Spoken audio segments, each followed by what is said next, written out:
आप देख रहे हैं GK job exam YouTube channel. तो चलिए शुरू करते हैं आज का सेशन को। तो आज के क्लास के वीडियो में मैं आपको पढ़ाने वाला हूं राष्ट्रपति से संबंधित सभी अनुच्छेद। जी हां, जिससे एग्जाम में यहाँ से प्रश्न पूछे जाते हैं और इससे पहले वाले एग्जाम में पूछे जा चुके हैं। तो मैं आपको बता दूं कि मैं वही प्रश्न वही टॉपिक प्रश्न के उत्तर के साथ पढ़ाता हूं जो आपके एग्जाम में पूछे जाने की संभावनाएं होती है और इससे पहले वाले एग्जाम में पूछे जा चुके होते हैं। तो आप हमसे जुड़ के रहिए और अपने एग्जाम की तैयारी को स्ट्रांग करके अपने एग्जाम को क्रैक करें और इसका पीडीएफ भी आपको फ्री में दिया जाता है। तो चलिए शुरू करते हैं आज का सेशन को। तो आज का पहला प्रश्न है, भारतीय संविधान के किस अनुच्छेद के अनुसार भारत का एक राष्ट्रपति होगा? जी हाँ, वो कौन सा अनुच्छेद है जिसके अनुसार भारत का एक राष्ट्रपति होगा? वो कौन सा आर्टिकल में बताया गया है? तो इसका उत्तर अगर आपको पता है तो बहुत ही अच्छी बात है, नहीं याद है तो आप रट ही लीजिएगा, याद रखिएगा, क्योंकि यहाँ से प्रश्न आपके एग्जाम में देखने को मिलेंगे।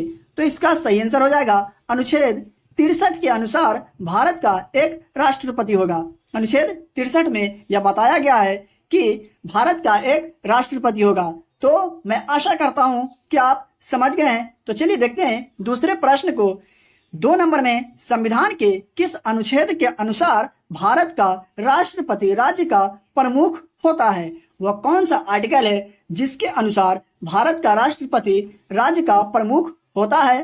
तो इसका सही आंसर हो जाएगा अनुच्छेद 52 के तहत क्या बताया गया है? राष्ट्रपति राज्य का प्रमुख होता है। कौन सा? संविधान के अनुच्छेद 52 के अनुसार भारत का राष्ट्रपति जो होते हैं ये राज्य के प्रमुख होते हैं। तो देखते हैं अगला प्रश्न को। 3 नंबर में, अनुच्छेद 54 का संबंध किससे है? अनुच्छेद 54 का जो संबंध है ये किससे है? तो इसका सही आंसर होगा राष्ट्रपति का निर्वाचक मंडल से संबंधित है अनुच्छेद 54। देखते हैं अगले प्रश्न को। तो 4 नंबर में, अनुच्छेद 53 के अनुसार संघ की कार्यपालिका शक्ति किसमें निहित है? अनुच्छेद 53 के अनुसार संघ की कार्यपालिका शक्ति जो है ये किसमें निहित है? तो इसका सही आंसर होगा राष्ट्रपति में निहित है। अनुच्छेद किसके अनुसार? अनुच्छेद 53 के अनुसार संघ की कार्यपालिका शक्ति किसमें निहित है? राष्ट्रपति में। देखते हैं अगले प्रश्न को। 5 नंबर में, अनुच्छेद 55 संबंधित है। अनुच्छेद 55 का जो संबंध है ये किससे है? तो इसका सही आंसर होगा राष्ट्रपति के निर्वाचन के रीति से संबंधित है अनुच्छेद 55। बात करें अनुच्छेद 54 का तो ये है राष्ट्रपति का निर्वाचक मंडल से। तो आप कंफ्यूज मत होइएगा, क्योंकि अनुच्छेद 54 का जो संबंध है ये राष्ट्रपति का निर्वाचन मंडल से है और अनुच्छेद 55 का जो संबंध है ये राष्ट्रपति के निर्वाचन के रीति से है। तो देखते हैं अगले प्रश्न को। 6 नंबर में, राष्ट्रपति पर महाभियोग चलाने की प्रक्रिया का उल्लेख किस अनुच्छेद में है? जी हाँ, राष्ट्रपति पर महाभियोग चलाने की जो प्रक्रिया है, प्रोसेस है, इसका जो उल्लेख है वो कौन सा अनुच्छेद में है? तो इसका सही आंसर हो जाएगा अनुच्छेद 61 में। राष्ट्रपति पर महाभियोग चलाने का जो प्रक्रिया है इसका उल्लेख किस अनुच्छेद में है? तो अनुच्छेद 61 में। देखते हैं अगले प्रश्न को। तो 7 नंबर में, अनुच्छेद 60 के तहत भारत के राष्ट्रपति को शपथ कौन दिलाता है? अनुच्छेद 60 के तहत भारत के राष्ट्रपति को शपथ जो है कौन दिलाता है? तो इसका सही आंसर होगा भारत के मुख्य न्यायाधीश। भारत के मुख्य न्यायाधीश भारत के राष्ट्रपति को शपथ दिलाते हैं। अनुच्छेद किसके अनुसार? तो अनुच्छेद 60 के अनुसार। तो यहाँ से आपको 2 प्रश्न बन गए। एक तो ये कि भारत के राष्ट्रपति को शपथ कौन दिलाता है? तो भारत के मुख्य न्यायाधीश। और कौन सा आर्टिकल, कौन सा अनुच्छेद के तहत? तो अनुच्छेद 60 के तहत भारत के राष्ट्रपति को शपथ भारत के मुख्य न्यायाधीश दिलाता है। तो मैं आशा करता हूं कि आप समझ गए होंगे। तो अगला प्रश्न को देखते हैं। तो 8 नंबर में, अनुच्छेद 56 संबंधित है। अनुच्छेद 56 का जो संबंध है ये किससे है? तो इसका सही आंसर होगा राष्ट्रपति का कार्यकाल से संबंधित है अनुच्छेद 56। तो प्रिय विद्यार्थीगण कृपया ध्यान दीजिएगा, अगर आप हमारे चैनल पर पहली बार आए हैं, पहली बार विजिट कर रहे हैं या हमारा वीडियो आप तक पहली बार पहुंचा है तो आप वीडियो को लाइक कर दीजिए। और हाँ, आप अपने एग्जाम की तैयारी को स्ट्रांग करने के लिए, अपने एग्जाम को क्रैक करने के लिए हमारे चैनल को सब्सक्राइब करके बेल आइकन को प्रेस जरूर कर ले, क्योंकि यहाँ आपको वही टॉपिक वही प्रश्न उत्तर के साथ पढ़ाया जाता है जो आपके एग्जाम में पूछे जाने की संभावनाएं हैं और इससे पहले वाले एग्जाम में पूछे जा चुके हैं। तो चलिए देखते हैं अगले प्रश्न को।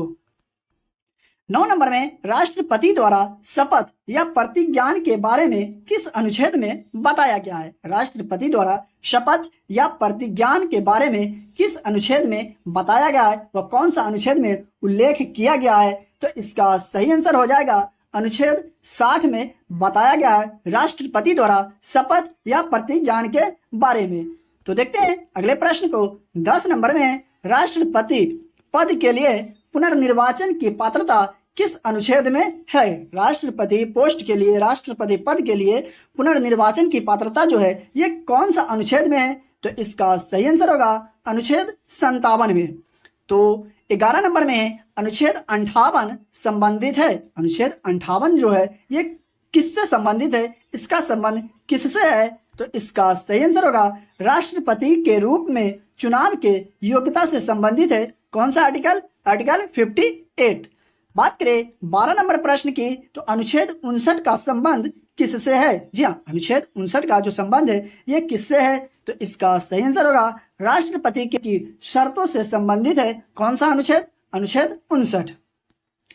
13 नंबर में संविधान के अनुच्छेद 62 में क्या बताया गया है? जी हाँ, भारतीय संविधान के अनुच्छेद 62 में क्या बताया गया है? तो इसका सही आंसर होगा राष्ट्रपति के कार्यालय में रिक्त को भरने के लिए चुनाव कराने का समय बताया गया है और आकस्मिक निर्वाचन को भरने के लिए निर्वाचित व्यक्ति के कार्यालय का कार्यकाल भी बताया गया है। वह कौन सा अनुच्छेद में? अनुच्छेद 62 में। तो मैं आशा करता हूं कि आप समझ गए हैं। तो अगले प्रश्न को देखते हैं।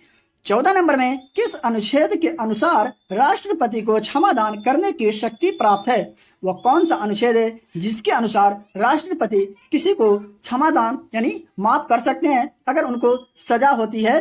तो इसका सही आंसर होगा अनुच्छेद 72 के अनुसार राष्ट्रपति किसी को भी जिसको सजा सुनाई जाती है तो उनको क्षमादान करने की शक्ति प्राप्त है। किसको? राष्ट्रपति को। कौन सा अनुच्छेद के अनुसार? अनुच्छेद 72 के अनुसार। तो चलिए देखते हैं अगले प्रश्न को। लेकिन मैं आपको बता दूं कि अगर इसका पीडीएफ लेना चाहते हैं तो डिस्क्रिप्शन में दिए गए टेलीग्राम चैनल लिंक से आप ज्वाइन होकर के टेलीग्राम चैनल को ज्वाइन करें और डेली के वीडियो का फ्री में पीडीएफ प्राप्त करें। तो देखते हैं अगला प्रश्न को। 15 नंबर में अनुच्छेद 352 में डैश निहित है? जी हाँ, अनुच्छेद 352 में डैश निहित है यानी किसका उल्लेख है? तो इसका सही आंसर होगा अनुच्छेद 352 के तहत राष्ट्रपति राष्ट्रीय आपातकाल की घोषणा कर सकते हैं जब भारत की सुरक्षा या उसके एक हिस्से को युद्ध या बाहरी आक्रमण या शस्त्र विद्रोह का खतरा होता है। तब जो है ये अनुच्छेद 352 के तहत भारत के राष्ट्रपति राष्ट्रीय आपातकाल की घोषणा कर सकते हैं। कौन सा अनुच्छेद के अंतर्गत? अनुच्छेद 352 के अंतर्गत। तो आई होप आप समझ गए होंगे कि राष्ट्रीय आपातकाल की घोषणा कौन कर सकते हैं? तो भारत के राष्ट्रपति। और वह कौन सा अनुच्छेद के अंतर्गत? तो अनुच्छेद 352 के अंतर्गत। तो देखते हैं अगला प्रश्न को। 16 नंबर में भारतीय संविधान के किस अनुच्छेद के अनुसार भारत के राष्ट्रपति को राष्ट्र के किसी भी राज्य में राष्ट्रपति शासन लगाने और राज्य सरकार को निलंबित करने का अधिकार है? जी हाँ, भारतीय संविधान के वह कौन सा अनुच्छेद है जिसके अनुसार भारत के राष्ट्रपति को राष्ट्र के किसी भी राज्य में राष्ट्रपति शासन लगाने और राज्य सरकार को निलंबित करने का अधिकार है? तो इसका सही आंसर होगा अनुच्छेद 356 के अनुसार भारत के राष्ट्रपति किसी भी राज्य में राष्ट्रपति शासन लगाने और राज्य सरकार को निलंबित करने का अधिकार है। किनको? भारत के राष्ट्रपति को। वह कौन सा आर्टिकल, कौन सा अनुच्छेद के अनुसार? तो अनुच्छेद 356 के अनुसार। तो आई होप आप समझ गए होंगे। तो चलिए अगला प्रश्न को देखते हैं। 17 नंबर में किस अनुच्छेद के अंतर्गत राष्ट्रपति वित्तीय आपातकाल की घोषणा कर सकते हैं? जी हाँ, वह कौन सा अनुच्छेद है जिसके अंतर्गत वित्तीय आपातकाल की घोषणा कर सकते हैं राष्ट्रपति? तो इसका सही आंसर होगा अनुच्छेद 360 के अंतर्गत राष्ट्रपति वित्तीय आपातकाल की घोषणा कर सकते हैं। तो मैं आशा करता हूं कि आपको समझ में आ गया होगा। नहीं, अगर अभी भी आपको कोई कंफ्यूजन है तो आप कमेंट करके हमें बता सकते हैं, पूछ सकते हैं। तो आज का क्लास का वीडियो आपको कैसा लगा कमेंट करके जरूर बताइएगा। और वीडियो को अभी तक आप लाइक नहीं किए तो वीडियो को लाइक कर दीजिए और अपने दोस्तों रिलेटिव में भी शेयर जरूर करें, क्योंकि यहाँ आपको वही टॉपिक वही प्रश्न उत्तर के साथ पढ़ाया जाता है जो आपके एग्जाम में आने की संभावनाएं होती है और इससे पहले वाले एग्जाम में पूछे जा चुके होते हैं। तो आप हमसे जुड़ के रहें और अपने एग्जाम की तैयारी को स्ट्रॉन्ग करके अपने एग्जाम को क्रैक करें। तो चलिए मिलते हैं फिर से एक नए वीडियो में नए टॉपिक के साथ। वीडियो देखने के लिए आपको धन्यवाद और अपने